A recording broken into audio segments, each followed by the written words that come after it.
All right. Hey, everyone. Get ready because we are diving deep today into one of the most interesting, maybe even a little bit controversial Yeah, laws from Robert Greene's 48 Laws of Power. that's right. We're talking about Law 27, 27? play on people's need to believe to create a cult-like following. Cult-like, whoa. I know, right? And I know you wanted to really get into the nitty-gritty of this one. Yeah, definitely. Understand how this law works, see what the potential benefits are, Yeah. but definitely look at the ethics involved. For sure. So, with that, let's jump right in. Have you ever noticed Oh, yeah. how some leaders, they just have this magnetic pull? Yeah. They inspire a level of devotion that's, I don't know, it almost seems to go beyond the ordinary.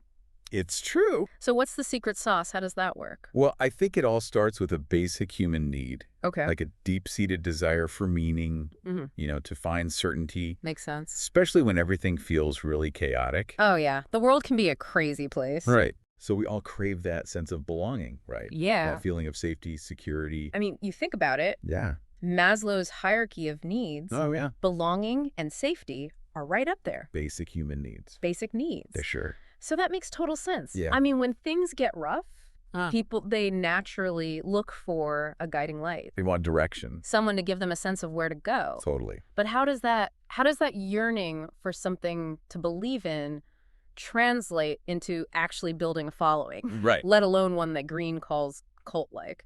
Well, it's interesting because Greene, he breaks down cult leaders into different types. Okay. You've got charismatic leaders, reformists, even bureaucratic. Oh, wow. So each of them uses kind of unique tactics, Okay. but they all tap into this fundamental need. Mm-hmm. And what's fascinating is that they don't necessarily have to offer really complex solutions or groundbreaking ideas. Yeah. Sometimes it's really the simple, emotionally resonant messages that hit the hardest. So it's more about appealing to the heart than the head. Exactly. Like really tapping into those emotional needs. Yeah, for sure. Like, I don't know, think back to Hitler. Oh, yeah. I mean, disturbing example for sure. Of course, yeah. But such a powerful illustration of this. You've got a Germany reeling from defeat, economic hardship. Total chaos. And Hitler comes in and he offers this vision of national pride, unity, simple, emotionally powerful, sadly incredibly effective. Really effective. It's a chilling reminder of how easily people can be swayed when they're just searching for something, anything to believe in. Right. They just want something to latch on to. Okay, so we've established this need to believe. It's powerful stuff. Powerful. But how do you actually cultivate that kind of cult-like following? Does Greene give us any sort of, I don't know. A roadmap. Roadmap, yeah. He absolutely does. Okay, tell me more. Lays out several strategies. They might sound a little manipulative when you hear them. Okay. But they're surprisingly common. Really? Even in everyday situations. Oh, okay. For example, one of his key principles is to keep things simple. Keep it simple. Yeah, because overly complex ideas, they can be confusing. It can be, yeah. If you want people to get on board, you need a clear, easy-to-understand vision, something that speaks to their emotions. So instead of like bombarding people with facts and figures and all that, you need more of a story they can connect with. Exactly. Like a narrative that resonates with their hopes and fears. Totally, yeah. So true. And another powerful tactic. Okay. Creating an us versus them dynamic. Us versus them, yeah. It's classic. Classic. For unifying a group. Okay. You define a common enemy, a shared obstacle to overcome. Right. And suddenly, everyone's banding together. Makes sense. With a common purpose. It's like we're hardwired for that kind of group mentality. It really is, yeah. I mean, look at politics. Oh, for sure. Paint the other party as the enemy. Yeah. And bam, you instantly rally your base. It's a strategy as old as time. So true. But here's another one Greene highlights. Okay. Symbols and rituals. Symbols and rituals. These act as these constant reminders of the shared beliefs and values that bind a group together. So you're talking about things like religious ceremonies? Yes. Or even team mascots? It's those visual cues that represent something larger. Exactly. Okay. They tap into our need for belonging, for feeling like we're part of something bigger than ourselves. Okay, I see. So think about a company like Apple. Apple, yeah. They've practically turned product launches into rituals. Oh, that's true. Right. And that iconic logo. Yeah. The sleek design of their products. Yeah. It's all part of creating this aura, this feeling of you're part of an exclusive club. It's that club, that exclusivity. Exactly. Okay, so that brings us to Apple. I mean, if we're talking about a brand with a cult-like following, I mean, they're practically the poster child. They really are, yeah. Right. Steve Jobs was brilliant at applying this law. Interesting. He understood that people weren't just buying gadgets. Right. They were buying into a vision. The vision, yeah. Apple represented creativity, innovation, this idea of challenging the status quo. They've definitely got that cool factor down. Oh, for sure. Like down to a science. Totally. But, you know, if we step back for a second, this whole cult-like following thing, it's a pretty loaded term. It is. Isn't there a danger in oversimplifying things here? You're absolutely right to raise that point. Okay. The term cult-like, it does have some negative baggage. For sure. And the key here, and this is where ethics really comes in. Okay.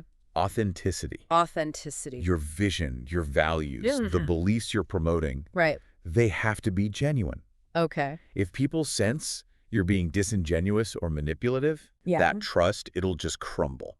So you can use these tactics to inspire. Yes. But you have to be careful not to cross that line into manipulation. That's exactly it. Okay, that makes sense. You can't just slap a catchy slogan on something and expect people to blindly follow. Right. The belief you inspire needs to be rooted in something real. Right. Something tangible. It's like the difference between building a house on solid ground versus building it on sand. Perfect analogy. One is built to last, the other is just, I don't know. Destined to collapse. Destined to collapse, exactly. Yeah. Okay, so we've covered the tactics, the psychology, but are there any historical examples that kind of, I don't know, really drive this point home? Like how this law can be used for good or for bad? Absolutely. Okay, lay it on me. So let's look at Joan of Arc, for example. Okay, Joan of Arc, the French heroine. Yeah. All right, I'm intrigued. She was incredibly skilled at inspiring belief. Okay. Rallying the French during the 100 Years' War. Right. She claimed to have divine visions. Okay. And her absolute conviction. It inspired her followers to believe in her mission. So she tapped into that need to believe in something greater than themselves. Yes. Something almost spiritual. Exactly. Whoa. And it transformed a completely demoralized army into a force capable of incredible victories. That's incredible. Joan connected her cause to the will of God. And that ignited a passion in her followers that led to real change. I mean, that's such a powerful example of how belief can be a catalyst. For sure. For action. But what about the flip side? Are there any cautionary tales that show how this can, you know... Go wrong. Yeah, go wrong. Unfortunately, yes. Okay. A more recent example would be Elizabeth Holmes and Theranos. Theranos, yeah. You remember that? Yeah, the Theranos scandal. Yeah, made headlines. Holmes was a charismatic leader.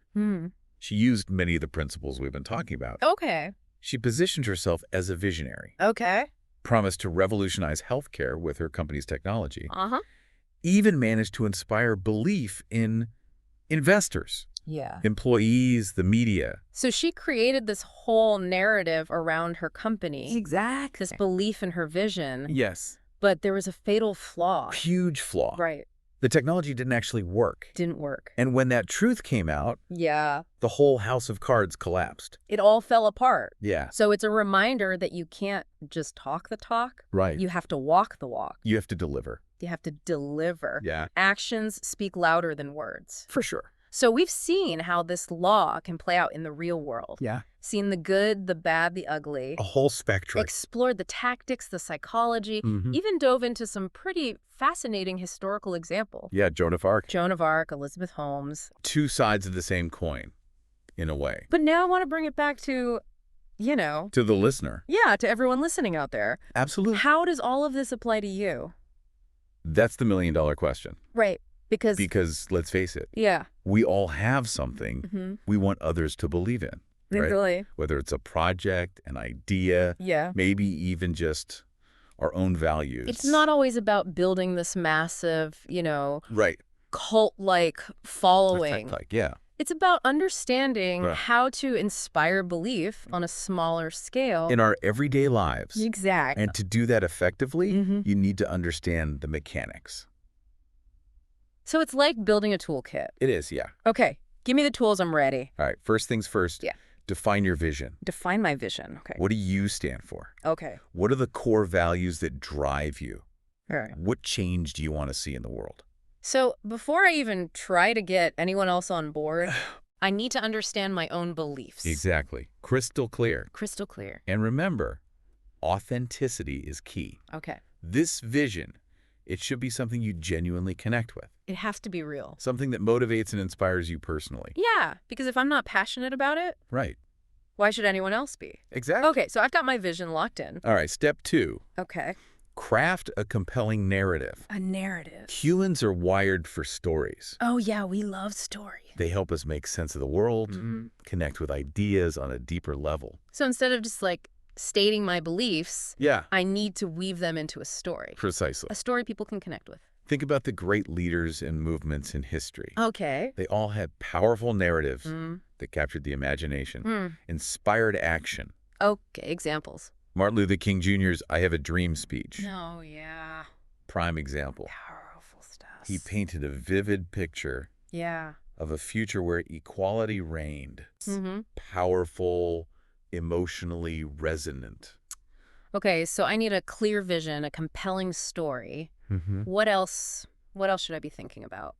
Don't underestimate the power of symbols and rituals. Oh, yeah, we touched on that earlier. They might seem small, Yeah. but they act as powerful reminders Okay. of the shared beliefs and values that bind a group together. So like a company logo, Yes, a team cheer. absolutely. Those visual cues Visual cues, yeah. that represent something bigger. Exactly. Yeah. Or think about traditions, Traditions. celebrations, even specific ways of dressing or speaking. Interesting. These all contribute Mm-hmm. to creating a sense of identity. And belonging. Belonging, yes. They're like a visual shorthand That's a great way to put it. for the beliefs you're trying to promote. Exactly. Okay, I like that. And you don't have to reinvent the wheel. Okay. Look to existing traditions, Right. symbols, rituals that resonate with your vision. Okay. Adapt them to your purpose. Mm-hmm. Make them your own. Exactly. Okay, so vision, narrative, symbols. Uh-huh. What about the people themselves? Right, the community. Yeah, how do I actually foster that sense of community? That's where leadership comes in. Leadership, okay. Creating a sense of community is crucial. Got it. People want to feel like they're part of something bigger than themselves, connected to something meaningful. So it's about fostering that sense of shared purpose, Exactly. making them feel like they're part of a tribe. A tribe, yeah. Okay. Create opportunities for people to connect, Okay. to collaborate, to support each other, encourage open communication, create shared experiences that reinforce those bonds. It's not just about leading. Right. It's about empowering others to Exactly. take ownership of the vision. Now, all of this is fantastic, Okay. but there's one final piece of the puzzle, Okay, lay it on me. delivering results. The results, yeah. Initial buy-in is great, Mhm. but belief needs to be reinforced. By tangible outcomes. I can't just promise the moon and the stars Okay. and then underdeliver. People will see through that. For sure, yeah. You need to consistently demonstrate Okay. that your vision leads to real, measurable progress. So it's about setting realistic expectations Uh-huh. and then exceeding them whenever possible. That's the essence of it. Okay. Building trust and maintaining belief Yeah. requires showing that you can walk the walk. Walk the walk. Consistency and follow-through are crucial. Okay, I'm taking notes. Right. Define my vision. Craft a compelling narrative. Yeah. Leverage symbols and rituals.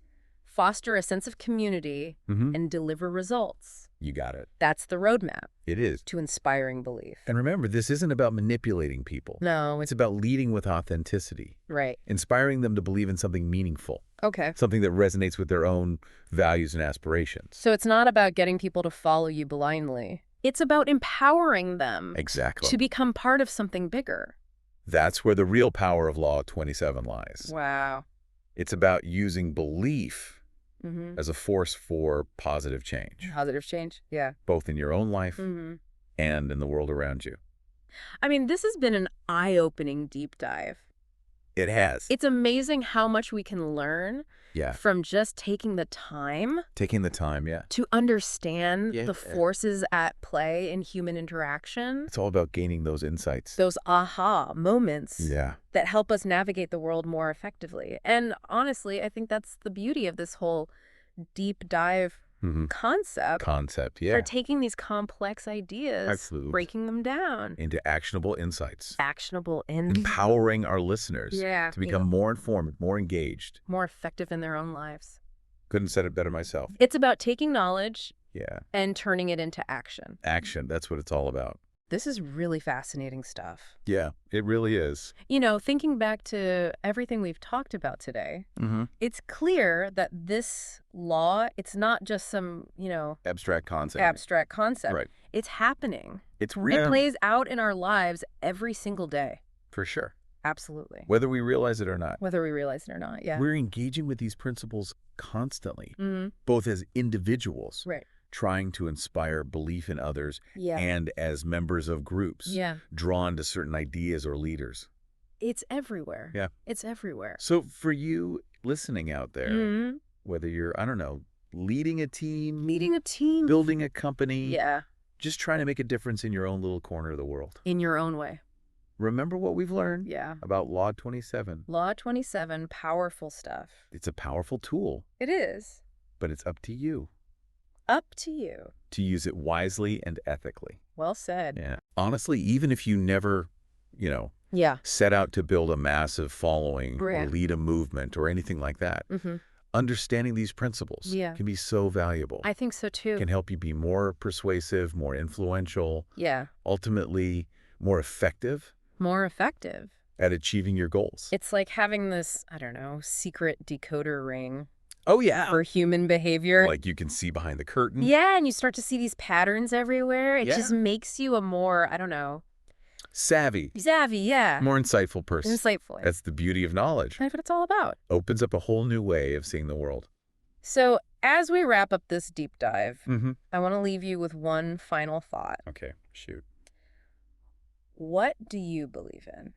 Good question. And how can you inspire others to believe in it too? That's the real challenge. Because in the end, that's what Law 27 is all about. Using the power of belief. The power of belief, to create positive change. Change. Beautifully said. Thanks. And with that, I think we've reached the bottom of this deep dive. We made it. But remember, the exploration doesn't end here. It doesn't. It's up to you. To take these insights and apply them to your own life. Your own pursuits, your own beliefs. Keep questioning. Keep exploring. Keep believing. And until next time, happy diving.